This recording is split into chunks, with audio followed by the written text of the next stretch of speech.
आज म चाहिँ आलु फ्राई गर्न लागिरहेको छु है। यो चाहिँ मेथी डढाएको साथीहरू, खुर्सानी, त्यसपछि साथीहरू हल्दी,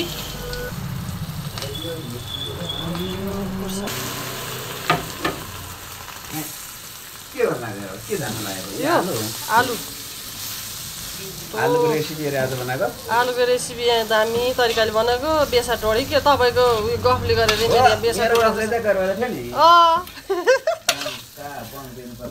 बस्नु दाजु बस्नु बनाइरहनु भएको छ। अनि यहाँ धनियाँ देखाउनु न, यहाँ धनियाँ टक्का धनियाँ स्पेसल भएन त?